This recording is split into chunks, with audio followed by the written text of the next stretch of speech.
नमस्कार, इन खबर में आपका स्वागत है। सुप्रीम कोर्ट ने एक महत्वपूर्ण मामले में आज फैसला दिया है कि प्रमोशन में आरक्षण के पैमाने नहीं बदले जाएंगे। आपको बता दें कि एससी और एसटी के लिए प्रमोशन में आरक्षण की मांग को लेकर के राज्यों समेत 133 याचिकाएं सुप्रीम कोर्ट में एक साथ हैं, क्योंकि हाई कोर्ट के फैसले अलग अलग हैं, जिससे अंतर्विरोध पैदा हो गया है।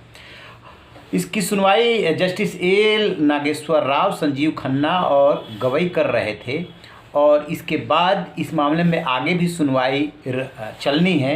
सबसे बड़ा सवाल है कि प्रमोशन में आरक्षण का क्या है मामला, क्यों ये बार बार सुप्रीम कोर्ट में आ रहा है और कहाँ पेच फंसा हुआ है, समझने की कोशिश करते हैं। दरअसल है क्या कि संविधान निर्माण के समय ही अनुसूचित जाति और अनुसूचित जनजाति के लिए 15% प्लस 7.5% आरक्षण दिया गया था, 22.5%।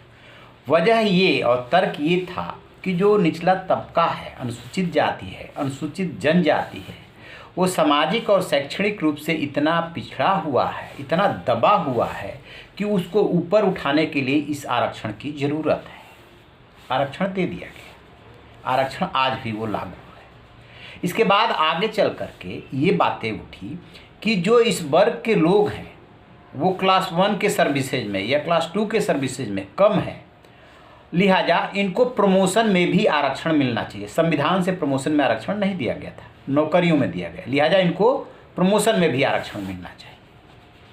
अलग अलग फैसले और अलग अलग मांगें होती रही। चूँकि राजनीतिक दल भी इसमें शामिल हो जाते हैं, इसलिए उसी हिसाब से इस पर राजनीति भी चलती रही।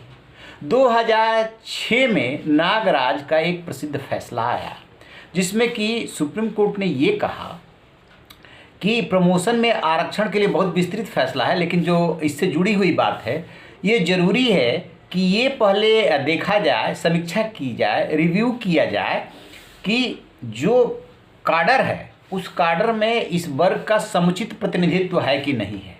जैसे मान लीजिए कि आईएएस का ही उठा लीजिए या किसी क्लास 1 सर्विस का उठा लीजिए, यदि ऑलरेडी उसमें उस वर्ग में समुचित प्रतिनिधित्व इनको है तो फिर किसी को क्रॉस करके प्रमोशन नहीं दिया जा सकता। और इधर से जो डिमांड हो रही है कि नहीं, जैसे नौकरियों में आरक्षण है वैसे ही प्रमोशन में भी इस वर्ग को आरक्षण मिलना चाहिए।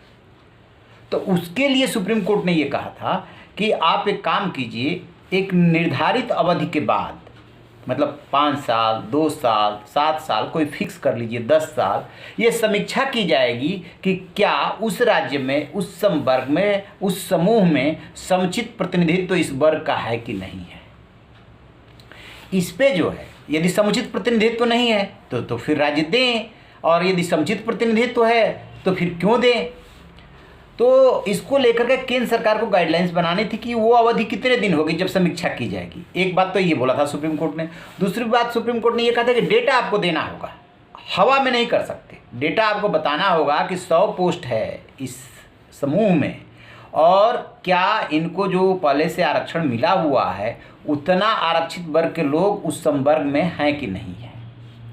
तो अब ये राज्य डेटा भी नहीं देना चाहते। केंद्र सरकार ने अभी तक अवधि भी निर्धारित नहीं की है। इसको लेकर के हाई कोर्ट से लेकर के सुप्रीम कोर्ट तक दुनिया भर की जो है याचिकाएं डाल दी गई, यानी कि जो राज्यों की और केंद्र सरकार की जिम्मेदारी है वो उन्होंने पूरी नहीं की। वो चाहते हैं कि जो पहले पैमाने निर्धारित किए गए हैं उसमें सुप्रीम कोर्ट बदलाव कर दे और कह दे कि जो आप चाहें वैसे कर लीजिए। वही सुप्रीम कोर्ट ने इनकार कर दिया कि जो पहले से पैमाने तय है, नागराज मामला है और एक और जर्नल सिंह का भी मामला बाद में आया था, उन दोनों में संवैधानिक पीठ बैठी और उसमें डिटेल फैसला दिया हुआ है। उसमें फिलहाल वो कोई बदलाव करने नहीं जा रहा है। जो राज्य की जिम्मेदारी है और जो केंद्र की जिम्मेदारी है वो करे। याचिकाओं पर डिटेल सुनवाई अभी जारी रहेगी।